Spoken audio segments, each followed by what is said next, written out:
दुधात हळद मिक्स करून पिण्याने शरीराला जे फायदे झाले ते लाखो रुपयांची औषधे पण करू शकत नाहीत.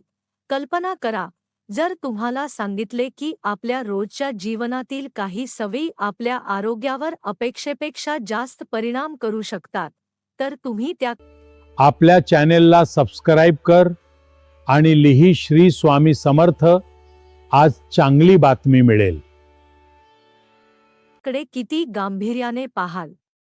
अनेकदा आपण मोठ्या आजारांबद्दल विचार करतो, पण आपल्या दैनंदिन आहारातील छोट्या सवयींकडे दुर्लक्ष करतो.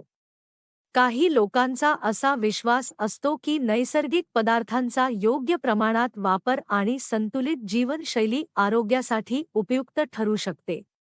पण या समजुतींमध्ये किती तथ्य आहे आणि कोणत्या गोष्टींकडे वैज्ञानिक दृष्टीने पाहणे आवश्यक आहे, हे समजून घेणे तितकेच महत्त्वाचे आहे. म्हणूनच आज आपण हळद, संतुलित आहार, नैसर्गिक जीवनशैली आणि आरोग्यदायी सवयी याविषयी सविस्तर माहिती जाणून घेणार आहोत. शेवटपर्यंत हा लेख नक्की वाचा, कारण शेवटी काही महत्त्वाच्या गोष्टी सांगणार आहोत ज्या प्रत्येक कुटुंबासाठी उपयुक्त ठरू शकतात. मित्रांनो, आपल्या भारतीय परंपरेमध्ये हळदीला विशेष स्थान आहे. स्वयंपाकापासून धार्मिक विधींपर्यंत हळदीचा वापर अनेक वर्षांपासून केला जात आहे. तिचा सुवर्ण रंग, नैसर्गिक गुणधर्म आणि पारंपरिक महत्त्व यामुळे ती प्रत्येक घरात सहज उपलब्ध असते. अनेक पिढ्यांपासून लोक हळदीचा विविध प्रकारे वापर करत आले आहेत. मात्र कोणतीही गोष्ट उपयोगी असली तरी तिच्याकडून चमत्कारिक परिणामांची अपेक्षा करणे योग्य ठरत नाही. आजच्या काळात अनेक लोक प्रक्रिया केलेले अन्न, जास्त साखर, जास्त मीठ आणि जास्त तेल असलेल्या पदार्थांचे सेवन करतात. यासोबतच कमी हालचाल, ताणतणाव, अपुरी झोप आणि अनियमित दिनचर्या यांचा परिणाम शरीरावर होऊ शकतो. त्यामुळे आरोग्य चांगले ठेवण्यासाठी फक्त एका पदार्थावर अवलंबून राहता संपूर्ण जीवनशैलीकडे लक्ष देणे आवश्यक असते. हळदीमध्ये नैसर्गिक स्वरूपातील काही वनस्पतीजन्य घटक असतात. त्यावर अनेक वर्षांपासून संशोधन सुरू आहे. काही अभ्यासांमध्ये तिच्या अँटीऑक्सिडंट आणि दाह कमी करण्याशी संबंधित गुणधर्मांचा उल्लेख करण्यात आला आहे. मात्र याचा अर्थ असा नाही की हळद कोणत्याही आजारावर निश्चित उपचार आहे. ती संतुलित आहाराचा एक भाग म्हणून उपयोगी ठरू शकते. आपल्या घरातील अनेक ज्येष्ठ व्यक्ती रात्री कोमट दुधामध्ये थोडी हळद घालून पिण्याचा सल्ला देतात. काही लोकांना त्यामुळे आरामदायी झोप लागल्यासारखे वाटते, तर काहींना शरीराला उबदारपणा जाणवतो. प्रत्येक व्यक्तीचा अनुभव वेगळा असू शकतो. त्यामुळे कोणताही घरगुती उपाय सर्वांवर सारखाच परिणाम करेल असे म्हणणे योग्य नाही. मधुमेह, उच्च रक्तदाब, हृदयविकार किंवा इतर दीर्घकालीन आजार असलेल्या व्यक्तींनी डॉक्टरांनी सांगितलेली औषधे नियमित घ्यावीत. घरगुती उपाय किंवा नैसर्गिक पदार्थ हे वैद्यकीय उपचारांचा पर्याय नसतात. त्यांचा वापर करायचा असल्यास तज्ज्ञांचा सल्ला घेणे अधिक सुरक्षित असते. साखरेचे जास्त प्रमाण असलेले पदार्थ वारंवार खाल्ल्यास वजन वाढणे, ऊर्जा कमी होणे किंवा इतर आरोग्यविषयक समस्या निर्माण होण्याचा धोका वाढू शकतो.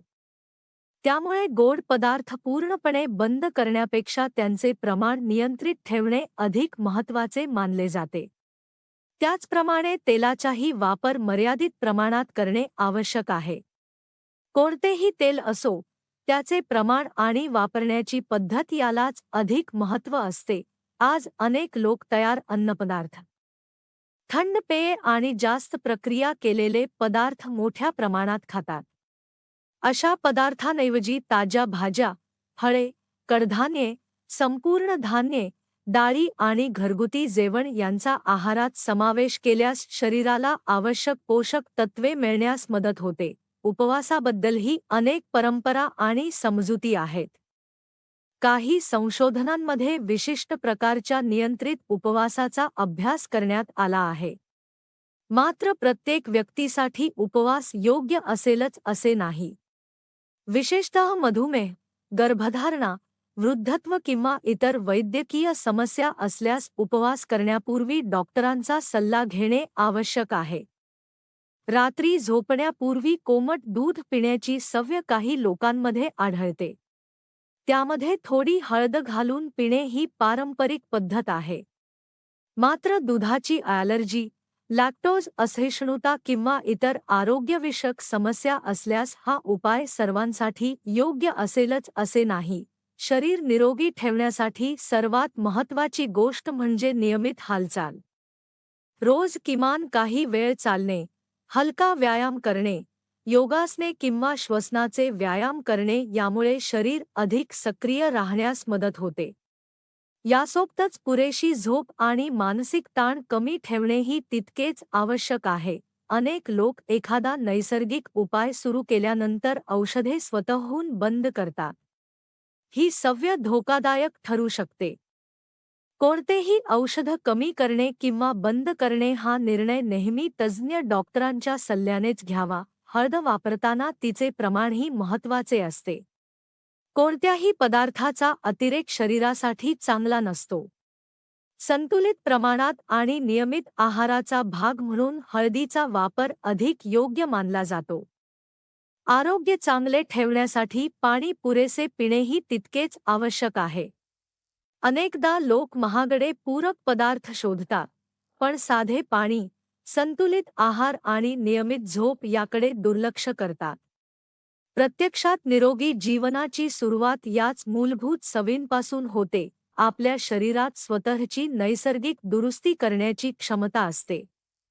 मात्र या प्रक्रियेला योग्य आहार, पुरेशी विश्रांती, व्यायाम आणि सकारात्मक जीवनशैलीची साथ मिळाली तरच शरीर अधिक चांगल्या प्रकारे कार्य करू शकते.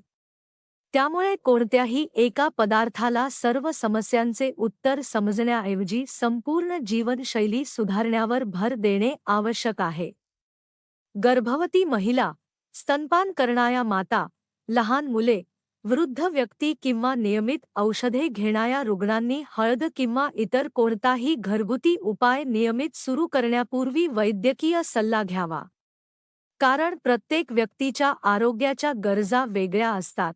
मित्रांनो, आरोग्य ही एका दिवसात मिळणारी गोष्ट नाही. ती आपल्या रोजच्या छोट्या सवयींमधून घडत असते. संतुलित आहार, नियमित व्यायाम, ताण कमी ठेवणे, पुरेशी झोप, स्वच्छ जीवनशैली आणि वेळेवर वैद्यकीय तपासणी या गोष्टी दीर्घकाळ निरोगी राहण्यासाठी सर्वात महत्त्वाच्या मानल्या जातात. हळद हा आपल्या आहारातील एक उपयुक्त घटक असू शकतो. पण तिच्याकडून चमत्कारिक परिणामांची अपेक्षा करण्याऐवजी तिला संतुलित जीवनशैलीचा एक भाग म्हणून स्वीकारणे अधिक योग्य ठरेल. योग्य माहितीच्या आधारे घेतलेले निर्णयच आपल्या आणि आपल्या कुटुंबाच्या आरोग्यासाठी सर्वात मोठी गुंतवणूक ठरतात.